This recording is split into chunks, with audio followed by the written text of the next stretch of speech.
انا عايزاكي تسهلي على نفسك ايام الدراسه من بدايه النهار لغايه نهايه اليوم. لو عايزه تعملي كده خليكي معايا لنهايه الفيديو، عشان هحطك على نقط تريحك وما تخليكيش بتجري حوالين نفسك ايام الدراسه. يا اهلا وسهلا، ازيكم؟ انا مروه ودي قناتي كوبايه قهوه مع ميرو. ما تنسوناش في اللايك والاشتراك في القناه، سيبوا لنا تعليق وهنرد عليكم.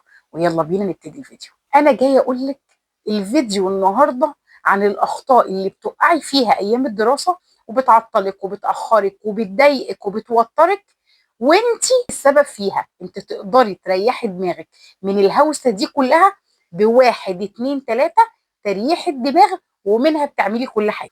من الاخطاء اللي بتعمليها ايام الدراسه ان انت تكوني بتسيبي الهدوم على المنشر، بتسيبي شنطه المدرسه ما بتفضهاش، لا انت عارفه اللانش بوكس نضيف ولا وسخ، ما انتيش عارفه شراباتهم فين، ما انتيش عارفه هدومهم فين.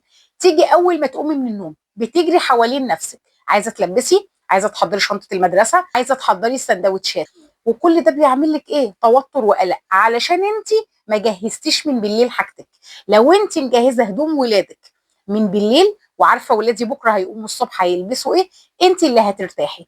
لكن فكره ان انت ما تعمليش حاجه بالليل لانك تعبتي مثلا من المذاكره، لانك قعدتي عملتي واجب لساعات طويله، فتقومي الصبح بقى تضربي كف على كف تقولي فين الحاجه، فين الهدوم، اللي هدومه نصها على المنشر، واللي هدومه نصها في الدولاب، واللي شراباته مش لاقيها. كل ده هيأخرك الصبح وهيعمل لك توتر وقلق وهيبوظ يومك من البدايه. عايزه يومك يمشي هادي، جهزي حاجتك من بالليل. الشنطه بتاعت ولادي تكون نظيفه من بالليل، مجهزه اللانش بوكس ومغسول. ما عندهمش لانش بوكس، عندهم اكياس، بحط لهم سندوتشاتهم في اكياس، تبقى الكياس في مكان محدد اعرف بسهوله اجيبه واعمل لهم السندوتشات وانا واقفه كده في الهدوء، احسن ما انا عماله اجري حوالين نفسي. من الاخطاء الامهات بتقع فيها برضو ان هي تقول لك انا لبس ولادي بغسله اخر الاسبوع او بغسله مثلا في الاجازات. طب انت طول الاسبوع بنتك او ابنك بيلبسوا ايه؟ بتقولي انا بلبسهم هدوم المدرسه، والهدوم فيها عرق. ازاي تودي ولادك كل يوم المدرسه بنفس الهدوم اللي ريحتها وحشه، اللي اتملت عرق، الشراب بقت ريحته وحشه؟ تقول لك انا عندي شرابين بيلبسوهم على طول الاسبوع، شراب بيلبسوه 3 ايام وشراب مثلا يومين 3 ايام كمان. ازاي تعملي كده؟ الشرابات لو ما اتغيرتش كل يوم بتعمل ريحه وحشه في الشوز. حتى لو هتجيبي 3 اطقم شرابات، الشراب اللي ابني يلبسه اخده على الحوض اغسله وانا واقفه مش هياخد دقيقه مني، وانشره ويلبس تاني يوم التاني اللي في الدولاب. والله ده نشف يلبسه وما نشفش يلبس التاني. بس فكره ان انا اودي ولادي بهدوم المدرسه كل يوم ونفس الشراب، الحاجه هتطلع ريحه وحشه. تاني غلط الامهات بتقع فيه ان طول الصيف العيال بيسهروا للصبح، بيسهروا ل3 بيسهروا ل5، المهم العيال ما بتنامش بدري. تيجي الدراسه داخله اسيب ولادي لما يدخلوا على الدراسه وبعد كده النوم يتظبط.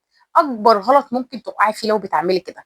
انا ولادي قبل الدراسه باسبوع او قبل الدراسه ب10 ايام اهيئ ولادي للنوم بدري والصحيان بدري، علشان لو انا ما عملتش كده تدريجيا قبل دخول الدراسه، ولادي اول كام يوم هيفرهدوا مني لان مش متعودين، فهيبقى تعب مضاعف، هيصدعوا من بدري، هيجوا مهلوكين من المدرسه، مش هتقدري تودي دروس بسبب تعبهم، فهتبوظي النظام من اوله. طب ايه الحل؟ ان انا نايم ولادي بدري، ولادي يناموا بدري ويقوموا بدري. طب يا مروه ولادي مش متعودين، ولادي عايزين يسهروا للصبح، اسحب التليفونات، التليفونات هي اللي بتسهرهم، وبعد لما اسحب الموبايلات اقعد اتكلم معاهم. احنا محتاجين ننام بدري كلنا ونعود دماغنا على النوم بدري، علشان في المدارس احنا ما نتعبش، عشان ما تحسوش بالمشقه اول ايام الدراسه، لان اول ايام الدراسه بتبقى صعبه على الكل، صعبه على الام وصعبه على الاب وصعبه على الولاد. لو انا ما مهدتش الطريق ليهم من قبل دخول المدارس احنا كلنا هنتعب، احنا كلنا من الاول هنهلك. في حته عايزه اتكلم معاكم فيها. انا عارفه ان في ولاد مثلا اللي زي اللي في ثانوي بيبقى صعب عليهم الالتزام بالنوم بدري، لان دي حاجه خارجه عن ارادتهم.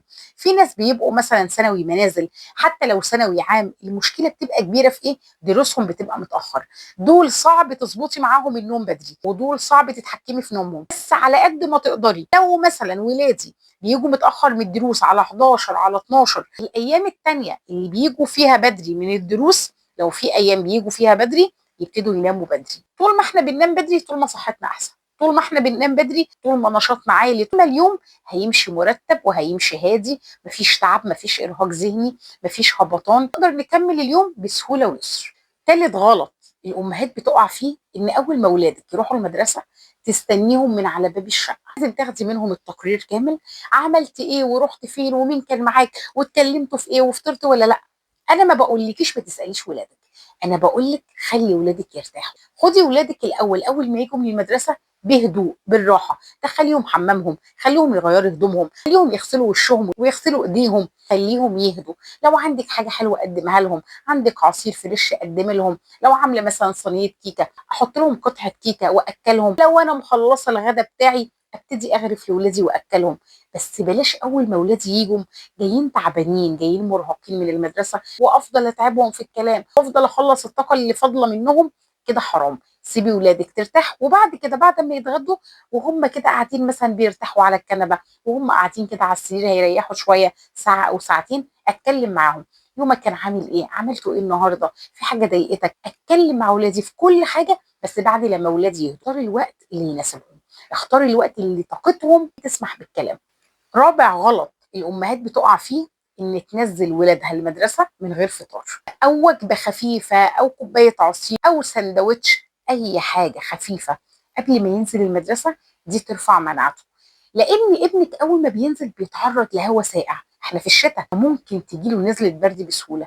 لكن لو انا مقويه مناعته اجيب برتقانه واقشرها واقسمها بينه وبين اخته، اقلب له معلقه عسل ابيض مع نص كوبايه ميه مع عصره ليمون واديلهم بحيث مناعتهم تبقى قويه يستحملوا نزله البرد ونزله الشتاء. لكن فكره ان انا اصحي ابني من النوم بسرعه بسرعه اغسل وشك وانزل ولادي على المدرسه من غير ما ولادي يحطوا حاجه في بقهم، ده بيعرضهم لضعف مناعه وده بيعرضهم للتعب. وعلمي ولادك ان لازم نشرب ميه في الشتاء، ما نبقاش قادرين نشربها كتير بس مهمه علشان الكلى وعلشان صحه الجلد.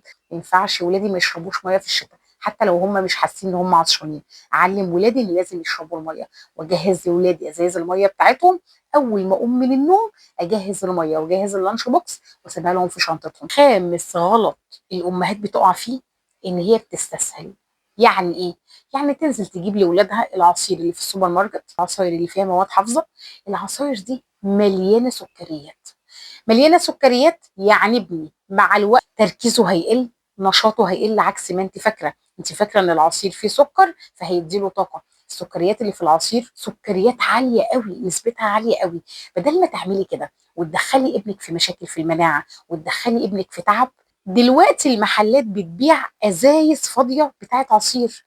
الازازه بكام؟ ب 20 جنيه، مش فلوس. انزل اجيب لاولادي ازازتين ثلاثه واسيبهم عندي في المطبخ وانا اعمل عصاير عندي. اقول لك على عصير تعمله لهم في البيت مش هياخد منك حاجه. تجيبي من عند العطار ب 20 جنيه كركديه وتفضيه في حله وتمليها ميه وتسيبي الكركديه يغلي لغايه ما الميه يبقى لونها احمر قوي. انزلي بشويه ميه ورد وانزلي بمعلقه قرفه، وبعد كده حطي السكر وقلبي. تيجي صفي الكركديه ده وحطيه في ازايز في الثلاجه. ولادي وهم نازلين رايحين المدرسه احط لهم في الازايز بتاعتهم وادي عصير وعملتيه في البيت. مره تانية اجيب لاولادي كيلو برتقان واعصره لهم وازود البرتقان شويه ميه ما يجراش، احط شويه عسل ابيض مثلا واحط لهم في الازاز الصبح وهم رايحين المدرسه. انت عندك افكار كتير للعصاير تقدري تعمليها في البيت لاولادك. وبرده تاخدي بالك من حته ولادي بياكلوا ايه. انا بودي ولادي المدرسه بايه؟ هل كل يوم بوديهم بمربى؟ هل كل يوم بوديهم بشوكولاته؟ ولا بنوع لهم في الغذاء؟ لازم ولادي يدخل لهم بروتين. قولا واحدا البروتين للولاد هو اللي بيسندهم. عايزه تعملي فول، عايزه تعملي بيض، تعملي جبنه قريش، اشوف ولادي بيحبوا ايه واعمله لهم. ركزي في فطارهم يكون فيه بروتين.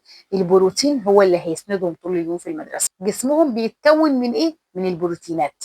فما اهملش واستسهل انزل بقى اشتري لي علبه مربى واريح دماغي، انزل اشتري لي شوكولاته، سندوتشات الشوكولاته السبريد، كل الحاجات دي بتدمر مناعتهم. ادي لاولادي مره خيارايه، مره جزره، مره ثمره فاكهه، اغير وانوع علشان ولادي ياخدوا التغذيه الكامله حتى وهم في المدرسه. من الاخطاء اللي الامهات بتقع فيها ان انا ادي لابني مصروف وابني يقول لي بعد لما بطلع من المدرسه بروح اشتري حلويات. ابني ينزل يشتري حلويات يجي البيت تعالى اتغدى مش قادر اكل، طب تعالى اعمل لك كوبايه عصير مش قادر اكل. ليه؟ ملا بطنه حاجات من بره، وكل الحاجات اللي من بره مضره، فهتعود على ابني بايه؟ بالتعب، بطنه هتتلبك، مش هياكل لقمه كويسه، مش هياخد غذاء صح، هتلاقيه مع الوقت بيخس، هتلاقيه مع الوقت فيه بقع في وشه ابتدت تظهر. فانت ملخبطه الدنيا معاه بسبب حركه غلط، ان انا اديله مصروف لا انا عارفه ابني اشترى ايه ولا انا عارفه ابني اكل ايه. ممكن ابني يجيب حاجه من بره تعمل له تسمم، انت ساعتها هتبقي عارفه ابنك اكل ايه. ده ممكن هو نفسه ما يعرفش الشركه اللي اشتراها دي شركه ايه، ولا يفتكر اصلا هو الكيس اللي اكله دوت كان كيس جواه ايه. فما تحطيش ابنك او بنتك في الحته دي وترجعي بعدها تلف على الدكاتره وتدي مضادات حيويه، انك ينام فيها بال10 وال15 يوم، وقفتي مدرسته وقفتي دروسه بسبب غلطه. ابني اعمل له كل حاجه من البيت، انت عايز حاجه حلوه هعمل لك كيكه من البيت، اديله حاجات من البيت تفيده وتقويه احسن مليون مره من اي حاجه يشتريها من بره. وهنا اكون خلصت، ما تنسوناش في اللايك والاشتراك في القناه وسيبوا لنا تعليق وهنرد عليكم. يلا سلام.